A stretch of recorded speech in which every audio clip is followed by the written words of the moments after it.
देवास का, जहां Bansal pride award 2022 का आयोजन इस वक्त चल रहा है। विदेशों में भी एक नई पहचान देवास को दिला रहे हैं। तो चलिए मैं मंच सौंपूंगी हमारे न्यूज हेड शरद द्विवेदी जी को। Over to you sir.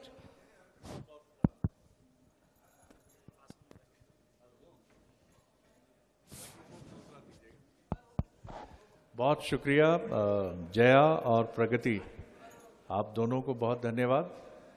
और महत्वपूर्ण मेहमान हमारे साथ जुड़ गए हैं और आप सब अपने शहर और उसके डेवलपमेंट पर बात करने के लिए यहाँ पर मौजूद हैं। और 3 महत्वपूर्ण हमारे साथ शख्सियत मौजूद हैं। एक माइक्रोफोन दे दीजिएगा मुझे।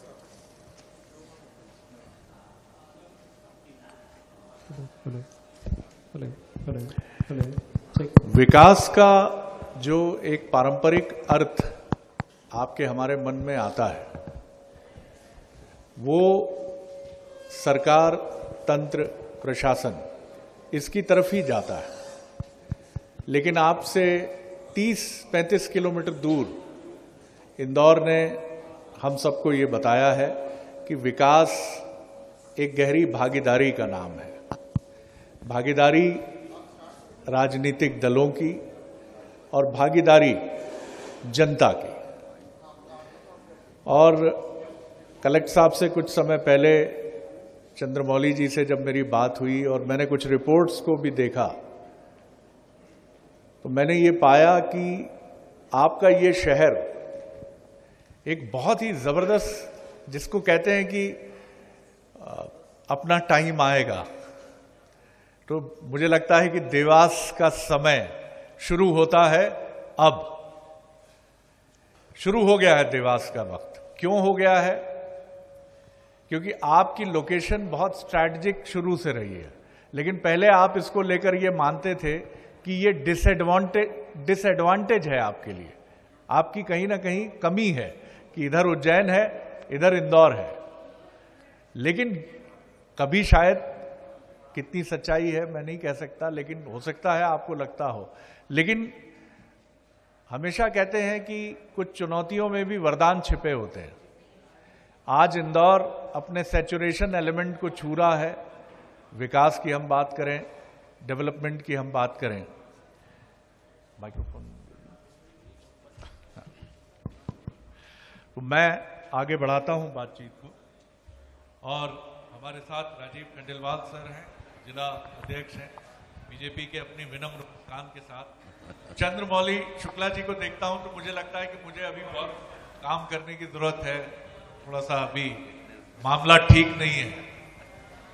और इनकी साइकिलिंग जो है वो बड़ी एक नायाब चीज है, और ये मुझे और आपको ये भी बताती है कि हमें अपने काम के साथ बेइंतहा मोहब्बत करने के अलावा कोई और भी ऐसा इंटरेस्ट हमारे पास जरूर होना चाहिए जो हमें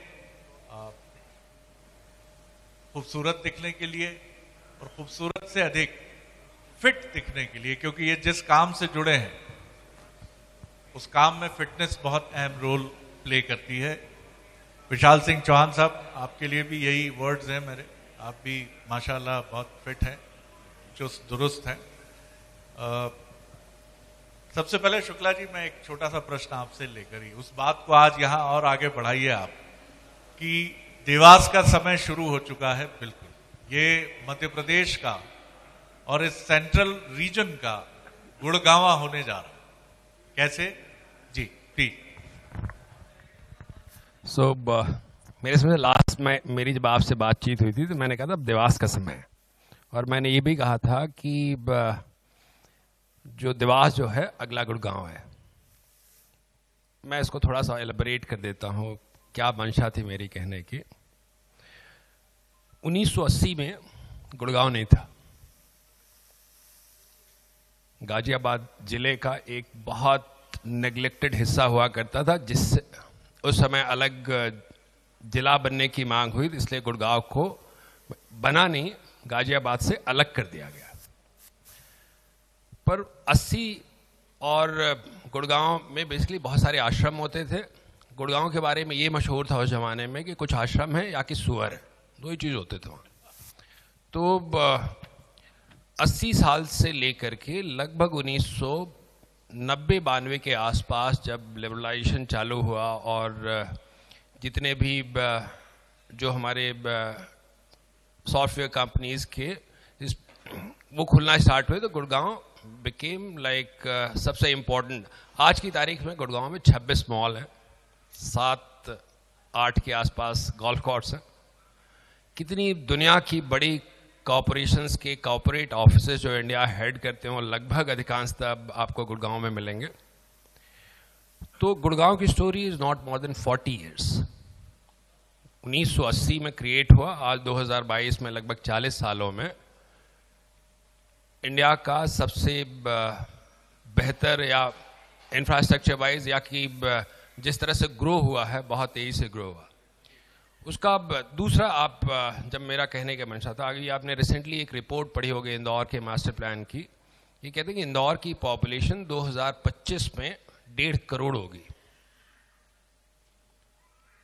इंदौर की पॉपुलेशन, एस्टिमेटेड पॉपुलेशन 2050 में 1.5 करोड़ होगी, आज की तारीख की लगभग 5 गुना। इसका मतलब कि 5 गुना बड़े शहर की आवश्यकता है। आज के रेफरेंस में अगर हम देखें, तब तक देवास की भी पॉपुलेशन आज अगर हमारी 4 लाख है तो 20 लाख होगी। You need a new city जो कि लगभग 1 करोड़ के आसपास की जनसंख्या को कैटर करने के लिए आवश्यक होगी। और मेरे समझ से सबसे प्रोस्पेक्टिव अगर एरिया है तो कॉमर्शियल कैपिटल से लेके जो हमारा पॉलिटिकल कैपिटल है उसके बीच में अगर सबसे इंपॉर्टेंट कोई जगह है तो वो देवास है। देयर इज नो वे। हमको बस अब ये ढूंढना है कि जब हम अपने विकास को प्लान करें, चाहे वो संस्थागत विकास हो, चाहे हमारा इंस्टीट्यूशनल विकास हो, चाहे हमारा कल्चरल डेवलपमेंट हो, वो हमारा टिपिंग पॉइंट क्या होगा, ऐसा कौन सा पुल है जो इंदौर को देवास खींच ले। अगर हमने वो चीज़ क्रिएट की, जैसे अभी कुछ दिन पहले अभी बात चल रही है कि यहाँ पे देवास में फिल्म सिटी बनेगी, प्रॉब्ली वो एक ऐसी एक्टिविटी हो सकती है जो इंदौर को देवास खींच ले। तो जो चीज़ गुड़गांव में, मेरा अपना मानना है 40 वर्ष लगे, इस सदी में या 21वीं सदी में हम कहें तो जो हमारा पेस ऑफ डेवलपमेंट है, जिस तरह से हमारी इकोनॉमिक ग्रोथ हो रही है, वो अगले 10 साल में हो सकता है। तो अगर मैंने ये कहा था कि अब देवास का समय आ गया है और देवास अगला गुड़गांव हो सकता है, which Delhi to Gurgaon is Indore to बिल्कुल देवास। बिल्कुल। और इसको थोड़ा सा समझिए, पीछे कुछ डिस्टरबेंस है, मैं रिक्वेस्ट करूंगा कि प्लीज आवाजों को थोड़ा सा नियंत्रित रखें और कोई और यांत्रिक कोई ध्वनि हो, मैकेनिकल कोई नॉइस हो तो मेरी गुजारिश है कि उसको भी बंद करें। पीछे जो लोग बात कर रहे हैं उनको भी रिक्वेस्ट कीजिएगा। सर की बात को ऐसे समझिए, 2025 में अगर 100 करोड़ 1.5 करोड़ आबादी होगी इंदौर की, तो इनको रहने के लिए सस्ते घर अगर 25 किलोमीटर दूर मिल रहे हैं तो वो देवास आएंगे। देवास आएंगे क्योंकि उनके लिए सुविधाएं यहां ज्यादा हैं और अच्छी सड़कें इन 10 सालों में, इन 5 सालों में। धन्यवाद नितिन गडकरी जी को भी, क्योंकि बहुत बेहतरीन काम कर रहे हैं। अच्छे काम को आपको अप्रिशिएट, आपको हमको करना ही चाहिए। बहुत बढ़िया काम वो कर रहे हैं। तो ये सड़कें बेहतर कनेक्टिविटी लाएंगी। और जो इन्होंने कहा कि दिल्ली में जब सैचुरेशन हुआ तो बड़ी कंपनियों ने गुड़गांव को आधार बनाया, गुरुग्राम को आधार बनाया, हॉस्पिटल्स हो, हॉस्पिटैलिटी हो, और यही देवास के लिए होने जा रहा है सर। और बहुत शुभकामनाएं हैं आपको, क्योंकि आप एक अधिकारी, विजनरी भी होता है, वो भविष्य में झांकता है, जैसे एक पत्रकार भी निगाह रखता है कि आगे क्या होगा। मैं खंडेलवाल साहब की तरफ आऊंगा, लेकिन चौहान साहब को सुंदर शहर, स्वच्छ शहर, ब्लेस्ड है देवास, छोटा है। आपके पास भी एक बहुत ही अद्भुत प्लेस है स्पिरिचुअलिटी की अगर मैं बात करूं, और कुमार गंधर्व का देवास है। आज भी जब उड़ जाएगा हंस अकेला, मैं भी सुनता हूं जब कभी, तो स्मृतियों के ऐसे सागर में चला जाता हूं कि जहां अद्वैत रह जाता है, एब्स्ट्रैक्ट रह जाता है, बाकी सब छूट जाता है। कोमकली जी आज भी यहाँ है। एक बड़ा सांस्कृतिक आध्यात्मिक परिवेश है। ऐसे में नगरीय विकास देवास के लिए कैसे देखते हैं आप?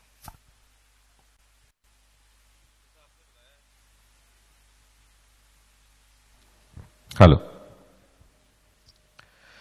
डेफिनेटली देवास बहुत ही सांस्कृतिक रूप से यहाँ पर बहुत डाइवर्सिटी है। हर तरह के कला के माहिर लोग हैं।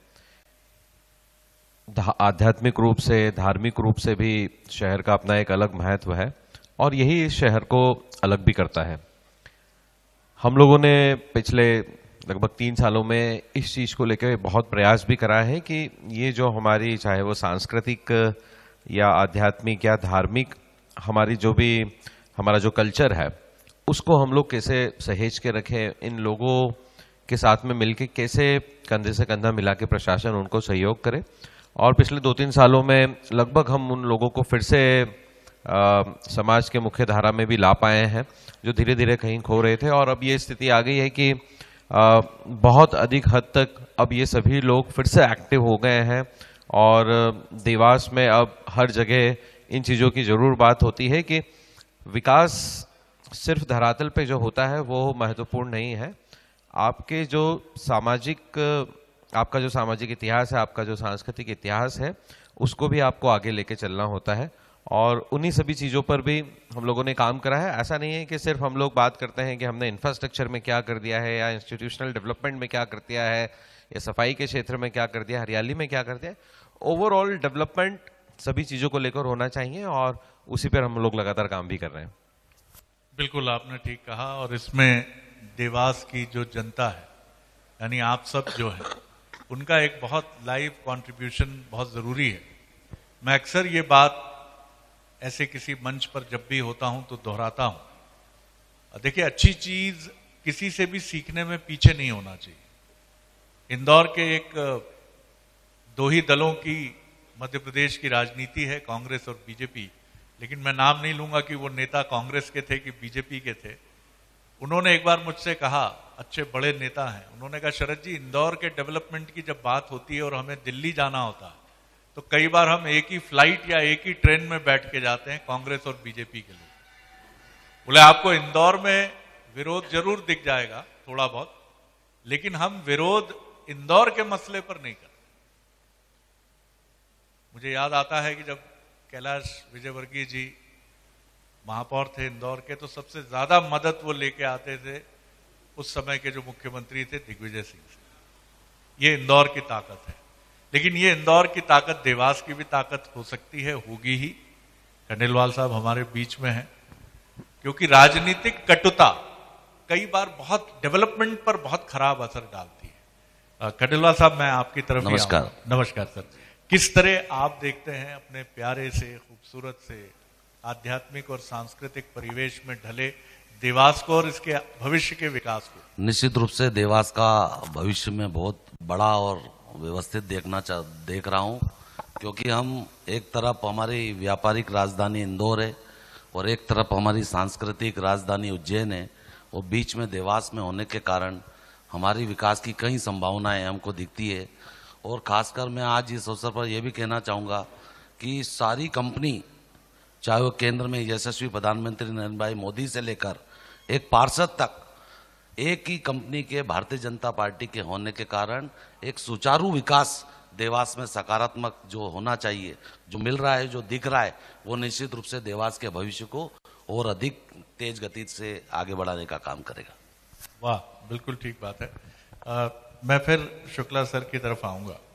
सर, एक शहर अपनी सांस्कृतिक स्मार्ट सिटीज से आपका खुद जुड़ाव रहा है भोपाल में। स्मार्ट सिटी का मतलब, मैंने जितना बहुत थोड़ा बहुत पढ़ा और समझा उसको, कि एक शहर के एक कोने से दूसरे कोने तक आप 25-30 मिनट में पहुंच जाएं, पोर्टेबल वाटर और तमाम तरह की फैसिलिटीज हों, उसकी सांस्कृतिक विरासत को भी बहुत तरीके और करीने और सलीके से सहेजा जाए। देवास को आप किस तरह देखते हैं कि यहाँ की जो सांस्कृतिक धरोहर है? मेरी भी इच्छा होती है कि कभी यहाँ आऊं तो कुमार गंधर्व जी का एक कोई संग्रहालय हो जहां उनसे जुड़ी बहुत दिलचस्प चीजों से मैं रूबरू हो सकूं, और एक लाइट एंड साउंड शो हो छोटा सा, एक अद्भुत जीनियस गायक में जो सिर्फ हिंदुस्तान के नहीं दुनिया के नामचीन सिंगर्स में से एक है। मैंने जैसे मैं फिर से रिकाउंट करता हूं कि जब हम लास्ट बातचीत कर रहे थे तो मैंने कहा था कि इंदौर की आइडेंटिटी जो है बड़ी बड़ी बिल्डिंग या बड़ी सड़कों से नहीं है, छप्पन से और सराफा से कहीं ज़्यादा है। तो हर शहर की जो कल्चरल और सोशल आइडेंटिटी है उसको आप इंफ्रास्ट्रक्चर से बीट नहीं कर सकते। निश्चित तौर पे मेरे समझ से जो भी देवास में नहीं रहा है और देवास को जानता है, दो चीज़ों के कारण जानता है। एक तो दोनों माता जी का जो मंदिर है, मेरे समझ से चामुंडा टेकरी, चामुंडा नगरी, इस तरह से हम लोग जाना करते थे जब हम देवास में नौकरी नहीं करते थे।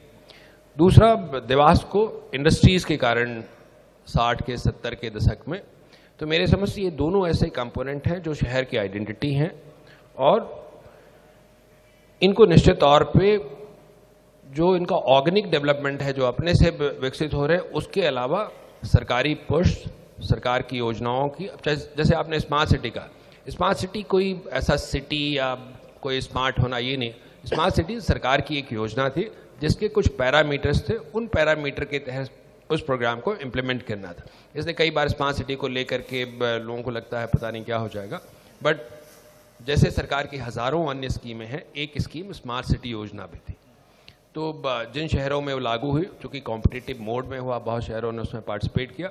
आई एम वेरी श्योर कि कल्चरल डेवलपमेंट का जो पोटेंशियल उज्जैन के बहुत नज़दीक होने के कारण देवास में है, वो मध्य प्रदेश के बहुत ही कम शहरों में है।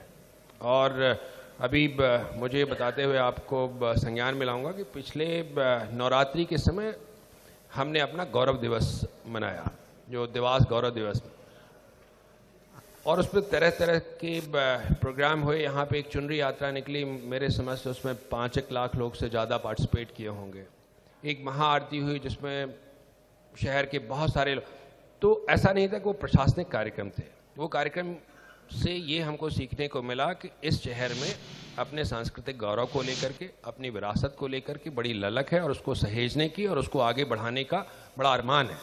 तो मेरे समझ से ये स्टार्टिंग है, धीरे धीरे इस दिशा में बहुत सारे डेवलपमेंट होना प्रारंभ हुए, और मुझे पूरा विश्वास है कि आगामी कुछ वर्षों में बहुत बड़ा रिलीजियस टूरिज्म जो उज्जैन में है, वो जैसे मैं कह रहा था पुल होकर के, अट्रैक्ट होकर के देवास में जरूर आएगा। बिल्कुल, सर ने एक बड़ी इंपॉर्टेंट बात कही। 2005 में मुंबई में बड़ी जबरदस्त बारिश हुई थी, अगर आपको याद हो, लेकिन जैसा सर ने कहा कि मुंबई, इंदौर की पहचान इंदौर की कचौरी से, छन्नू चाट वाले से, बड़े बड़े स्काई स्क्रैपर्स से पहचान नहीं होती। मैं वाइफ के ट्रीटमेंट के लिए मुंबई में था सितंबर में, जुलाई अगस्त में बारिश हुई, और जिस डॉक्टर के पास में गया उनकी बात सुनिए, क्या किसी शहर का कलेजा मुंबई का क्या है। मैंने डॉक्टर साहब से कहा कि डॉक्टर साहब जल्दी जल्दी आना मुश्किल होगा, तो उन्होंने मुझे देखा, मेरी आंखों में आंखें डाली और कहा कि मिस्टर, मुंबई कभी रुकती नहीं है, क्या आने का, टेंशन करने का नहीं, इधर ऐसे ही चलता है। ये मुंबई है, मुंबई मुंबई कर की वजह से पहचानी जाती है, लाल बागचर राजा की वजह से पहचानी जाती है। वहां हीरा नंदानी साहब की बिल्डिंग या रखेजा साहब की बिल्डिंग अपना आकर्षण हो सकती है। बहुत खूबसूरत बात कही सर, मैं आपको इसके लिए बधाई दूंगा। सर, मैं आपकी तरफ आता हूं। जैसे हमने देखा कि इंदौर ने सफाई का सिक्सर मारा, जो सफाई कर्मचारियों की और नगर निगम का एक एटीट्यूड ही बदल गया।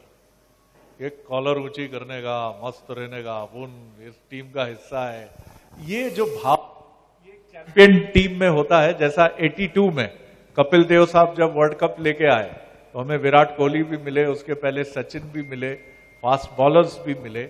अब 30-35 किलोमीटर का फासला है। एक कमिटमेंट तो निश्चित तौर पर देवास का भी होगा। आप मुखिया हैं नगर निगम के, किस तरह से टीम को एनर्जाइज कर रहे हैं आप? हमने शिक्षर तो नहीं मारा, लेकिन जब पिछले साल पूरे देश भर में सफाई मित्रों को लेके यही स्वच्छता सर्वेक्षण के दौरान में प्रतियोगिता हुई थी, तो देवास अपनी कैटेगरी में देश में पहले स्थान पर था। और भारत सरकार ने देवास नगर निगम को उसमें 8 करोड़ रुपए की राशि भी दी थी, क्योंकि हम लोग अपनी कैटेगरी में नंबर 1 थे। जो बाकी की चीज़ें होती हैं, देखिए मैं थोड़ा सा हो सकता है कि सब्जेक्ट से अलग हो जाऊं, लेकिन यहाँ जितने लोग बैठे हैं आपको भी बताना बहुत ज़रूरी होता है कि जो स्वच्छता सर्वेक्षण होता है जिसमें आप जो बात कर रहे हैं इंदौर की, ये सिर्फ और सिर्फ सफाई को लेकर नहीं होता है। इसमें बहुत सारा इंफ्रास्ट्रक्चर भी इन्वॉल्व होता है, चाहे वो कचरे की प्रोसेसिंग हो या वार्डों में हमारा इंफ्रास्ट्रक्चर हो, ये सारी चीज़ें इसमें इन्वॉल्व होती हैं। हम लोग कुछ मामलों में बहुत पीछे थे। पिछले 2-3 सालों में हम लोगों ने इसको बहुत तेज़ी से कवर किया है, इंफ्रास्ट्रक्चर को तैयार करा है। सफाई झाड़ू लगाना इजी है, लेकिन इंफ्रास्ट्रक्चर तैयार करने में निश्चित रूप से थोड़ा समय लगता है। अब मुझे लगता है आने वाला समय देवास का ऐसा आएगा जब हम भी अपने कैटेगरी में लोगों को टक्कर देंगे, और निश्चित रूप से देवास के लोगों में भी जागरूकता आ गई है और हम लोग भी इस फील्ड में बहुत आगे बढ़ेंगे। निश्चित तौर पर बहुत शुभकामनाएं हैं। और हमारे बीच में श्रीमती गायत्री राजे पवार जी उपस्थित हैं। तालियों से आप स्वागत कीजिए।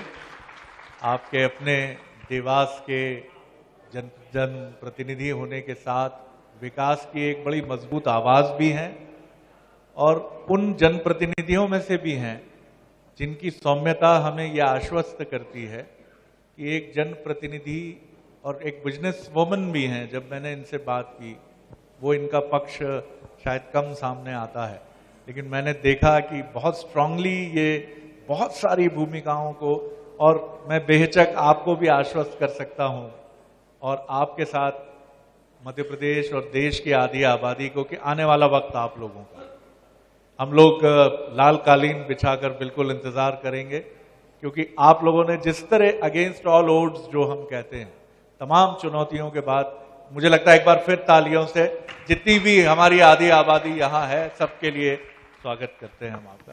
सर खंडेलवाल साहब कंक्लूड करेंगे हम इस सत्र को। हमारे बीच में गायत्री जी आ चुकी हैं, स्थानीय विधायक। राजनीति